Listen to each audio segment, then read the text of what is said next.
One day, my husband casually asked about our finances, wondering how much money do we actually have in our safe. I laughed and guessed, probably around $700,000 in total. However, the very next day, when I returned home, I found a signed divorce document on the living room table. Both my husband and the safe had disappeared. My name is Olivia, and at 56 years old, I am a hardworking housewife who still puts in diligent hours at my job. My passion for saving money was instilled early by my mother, who opened a savings account for me when I was a child. She taught me that each deposit would make the balance in my bank book grow, an idea I found incredibly appealing. Starting with just $1, I was thrilled to see my savings increase bit by bit as the interest accumulated, even if it was just a few cents each year. This early joy blossomed into a lifelong love for finance, guiding me to a career as a financial planner specializing in asset management. During college, a friend came to me with news about an old childhood friend, Scott, who was struggling with gambling debts and the financial burdens left by his parents. Intrigued, I agreed to meet Scott to offer some guidance. He was a charming man with an engaging smile. Despite his financial woes, there was something quite endearing about his troubled look. At my friend's urging, I helped him out, little knowing that this would lead to a complex series of events. Looking back, I might have had a small crush on Scott, but I could never have predicted the twists and turns that followed. I suggested he consolidate his debts and lower his monthly payments to get his finances back on track. Soon after, Scott and I began dating, despite my friend's warnings against it. We pressed on and eventually married. This decision would lead to unexpected challenges and dramatic changes in my life. I firmly believed that marrying Scott would enable us to tackle this family's financial issues together. Even though I had a stable income for someone my age, most of Scott's earnings went towards clearing his existing debts. I urged him to cut financial ties with his parents to avoid further debt accumulation. To help manage his expenses, I provided Scott with a monthly allowance of $2,000. When Scott decided to sever these financial dependencies, his decision was met with outrage from his mother, who berated him as an ungrateful son and expressed regret for his birth. His father also criticized me, labeling me a thieving cat. Exhausted by the constant pressure of his parents' debts, Scott finally reached his breaking point.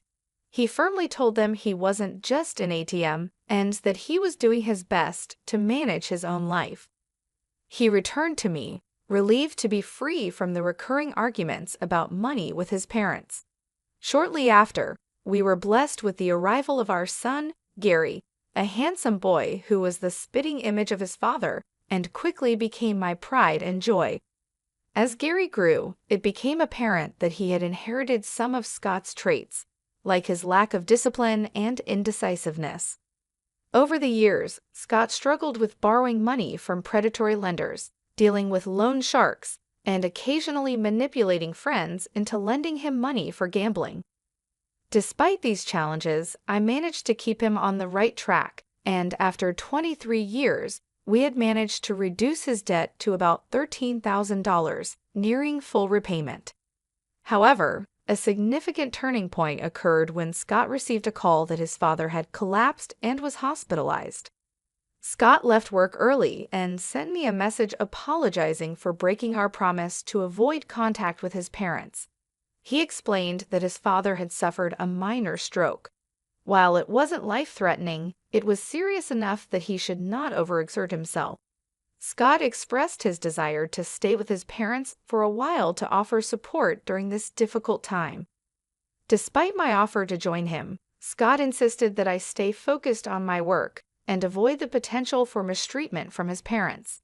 This decision marked a poignant moment in our lives as we navigated the complexities of family obligations and personal commitments.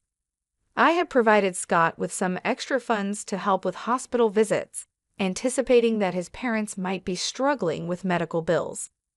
Since then, Scott began visiting his parents more often, each visit costing between $450 to $650 from my pocket.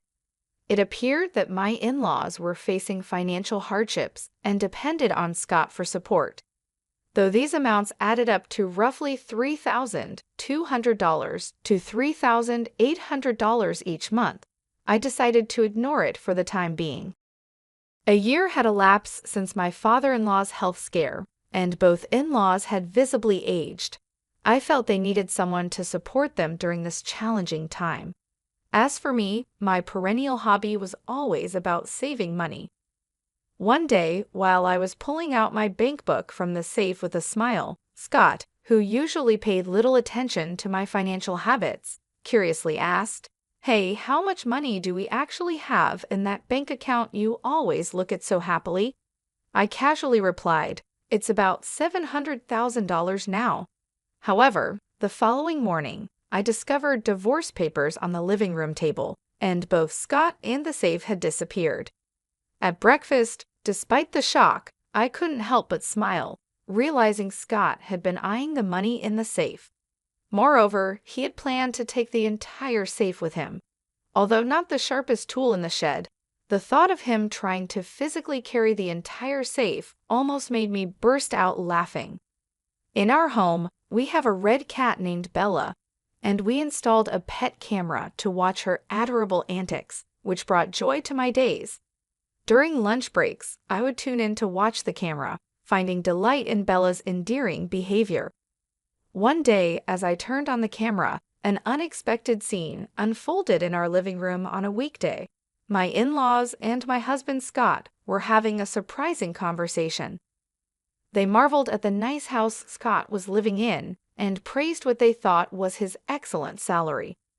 Scott's father, with a hint of pride, mentioned his own decent earnings but lamented that I controlled it, leaving him with just a $2,000 allowance. They comforted Scott, suggesting he deserved more and subtly hinting that he was being shortchanged by me. This revelation was startling and shed new light on the dynamics within our family. It seemed as though Scott, influenced by his parents, had forgotten all about the hard work I had put into managing his debts. He nodded in agreement with his parents, seemingly oblivious to the sacrifices I had made on his behalf. I wondered what thoughts were running through their minds. In the past, Scott had been overwhelmed by debts from his parents, obligated to hand over cash every month, which made it hard for him to manage his own finances.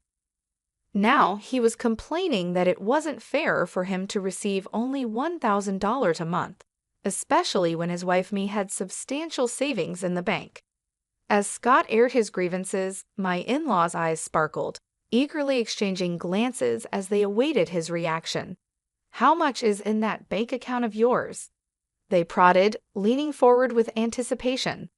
"Last I checked, I think it was around $510,000, or maybe $610,000, Scott responded vaguely.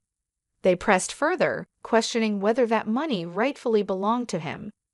Despite the considerable effort I had invested in reducing his debt from nearly $430,000 to just $15,000, it seemed that Scott's perspective had been swayed by his parents.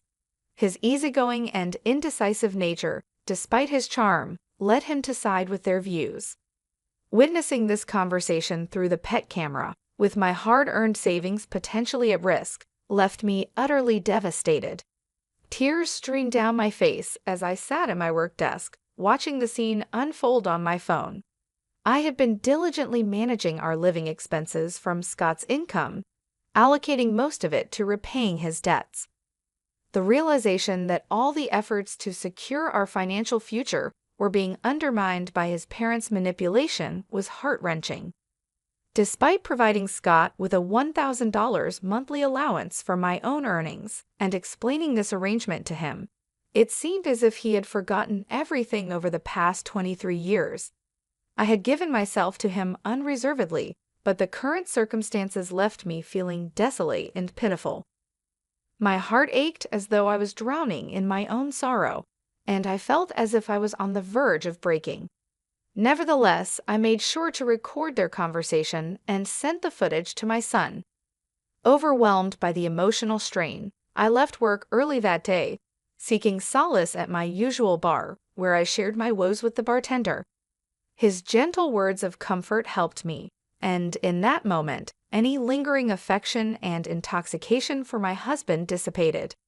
I expressed my thanks to the bartender and looked forward to a more hopeful encounter in the future. After leaving the bar, I returned home with renewed determination. In my study, I contemplated how to retrieve the bank book that was hidden inside the safe, a daunting task. But I was ready to devise a plan to prove that underestimating me was their mistake. It was clear that gathering evidence was the first crucial step. I diligently monitored the pet camera daily, and to my dismay, more unsettling truths began to emerge. My husband was bringing a young woman into our home during what were supposed to be his work hours, treating her as if she were a regular guest, approximately 2 times a week. Witnessing my husband's infidelity crushed any remaining desire for tranquility during my moments of watching our cat, Bella, who also seemed distressed and began to avoid the area. This betrayal not only ruined my cherished relaxation time, but was also an unforgivable act of deceit. Determined to seek justice, I vowed to take stern action against them. One day, while monitoring the pet camera from work, I discovered it wasn't just the young woman causing trouble. My in-laws had returned to our house. I overheard them plotting, "Is everything arranged to take that bank book from Olivia?" They asked each other with sly grins. This revelation fueled my resolve. I was more determined than ever to protect my interests and show them that I was not someone to be trifled with. The next steps were clear: safeguard my assets and confront the betrayal head-on. I responded with confidence when my father-in-law expressed concern about the weight of the safe, offering to help. I assured him that I could handle it, knowing well that my husband, Scott, though handsome, wasn't the sharpest. In my heart, I resolved to outmaneuver these people who were scheming at such depths. I imagined using the funds from the bank book to go to a casino as a family and rebuild our lives. Despite a pang of guilt about using Olivia's savings, my in-laws had convinced Scott that their actions were justified for his happiness. They urged him to swiftly divorce the woman he was seeing and leave the divorce papers on the table, eagerly anticipating the money from the bank book and the arrival of his new wife. Scott reluctantly agreed, and their unsettling plan began to unfold. Back at my office desk, sipping coffee, I recorded the scene unfolding on my phone screen. Oddly, I found myself somewhat understanding of their motives, realizing the extent they would go for money. Yet, I was no longer upset or sad. Instead, I felt a burning determination to give them a taste of their own medicine. The day finally came when my husband inquired about the money in the passbook kept in the vault. Casually, I informed him that it contained about $500,000. The next day, upon returning home, I discovered a signed divorce paper in the living room, and both my husband and the vault were gone. Smirking over breakfast, I acted swiftly. I filed the divorce papers and reached out to my son Gary immediately. "Your father finally took the vault," I told him. "I can't believe he actually managed to carry it. It's so heavy." This ironic twist, while frustrating, was also a vindication of sorts. I was ready to start the next chapter, free from deceit and manipulation, armed with the truth and a clear conscience. After informing my son Gary about the unfolding situation with my husband, Scott, Gary suggested that it might be time to finally cut ties with him. He questioned whether Scott had managed to take everything from the vault. Little did Scott know, I had proactively moved all our savings to an online account, making the physical passbook he stole utterly worthless. Gary advised me to consider filing a police report and strongly recommended hiring a competent lawyer. Feeling grateful for his advice, I decided to sever my legal and emotional ties with Scott. I reached out to a lawyer, one who came highly recommended by my trusted private investigator. Exasperated yet determined, I handed over the recordings from our pet camera, which captured all of Scott's and his parents' underhanded discussions and actions. I provided these to both the police and the lawyer, eagerly awaiting their response to the clear evidence of deceit. Shortly after, Scott, in a state of panic, called me. He was frantic, questioning why the passbook was empty and where the $500,000 had gone. I refused to engage with him directly. Calm and collected, I instructed him to communicate through my lawyer if he had any questions or concerns, and then I blocked his number to prevent any further direct contact. I officially reported the incident to the police and provided the same recording to my lawyer, reinforcing the seriousness of the case. Feeling a sense of relief, I allowed myself a moment to reflect. Karma is a real pain, I thought, satisfied with the turn of events and reassured that justice would soon be served.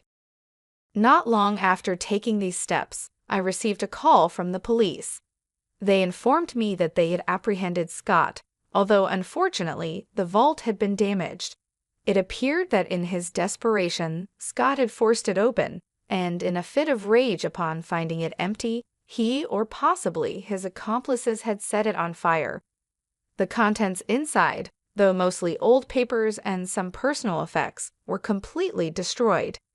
Despite it being his first criminal offense, the nature of Scott's actions breaking into a safe attempted theft, and property damage meant that he spent several days in police custody. His parents, who were implicated in the planning, but not the direct action, were released but given a stern warning by the authorities. After his release, Scott's desperation spiraled further out of control. He broke into our former residence, demanding entry and claiming that everything was just a small prank. He insisted that we were still married, causing a significant scene that alarmed the neighbors and required police intervention once again. This final act of desperation by Scott only underscored the necessity of the precautions I had taken. It was clear that I had made the right decision to protect myself legally and financially. The entire ordeal was emotionally draining, but also a powerful reminder of my own resilience. I had managed to stay one step ahead throughout this tumultuous period, safeguarding not only my financial assets, but also my peace of mind.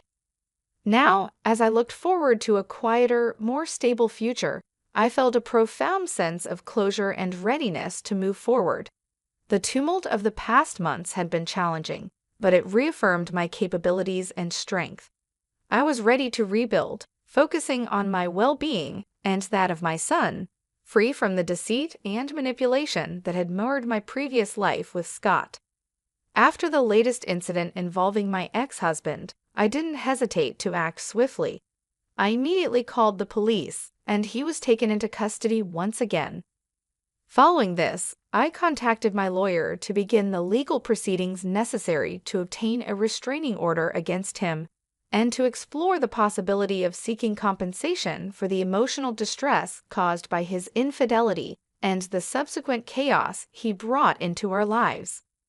Although I had reservations about the feasibility of securing financial support from his economically strained family, I was resolved to pursue alimony. To my surprise, shortly after initiating these proceedings, his mistress transferred $18,000 in alimony. However, their relationship faltered soon after the vault incident. As the money depleted, so did their commitment to each other. It became painfully clear that my ex-husband, his parents, and his mistress were all struggling to keep their financial heads above water. My ex-husband, who was nearing retirement, unfortunately lost his job amidst this turmoil. His parents, trying to scrape by, found low-paying jobs in cleaning services, but were barely managing to make ends meet. Meanwhile, despite his efforts working 3 part-time jobs, my ex-husband's ongoing gambling addiction continued to undermine any semblance of financial stability. In light of these challenges, I stood firm on my alimony demands. I instructed my lawyer to convey a clear message.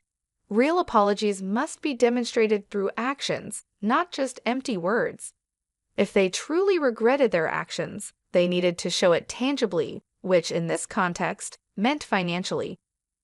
Despite the opportunities I had offered my ex-husband to clear his debts and start new opportunities he squandered under the influence of his gambling-addicted parents, I found myself reflecting on my own financial security. The $700,000 I had saved was the fruit of a lifetime of diligent saving and wise financial management. Realizing the importance of enjoying life while securing my future, I decided it was time to focus on personal fulfillment. I took pleasure in the simple joys of life, such as updating my bank book. I'd also opened a new bank account, ensuring better management and security of my finances. Currently, I lead a serene life with my cherished red cat, Bella, who provides constant companionship and comfort.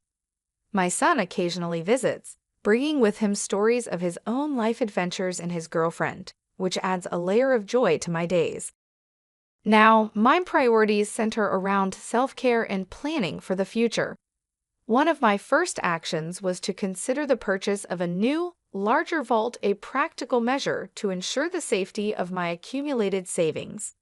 This step was not just about security, but also about reclaiming control over my life and my assets. With Bella by my side, I find myself more content and happier than I have ever been. The tumult of the past, marked by betrayal and financial strife, is now behind me. I look forward to a peaceful and fulfilling future, knowing that I have the resilience and independence to face whatever may come. This period of tranquility and empowerment is not just a phase, but a new chapter in my life, one that I embrace wholeheartedly as I continue to thrive and find happiness in the simplicity and security of my new life.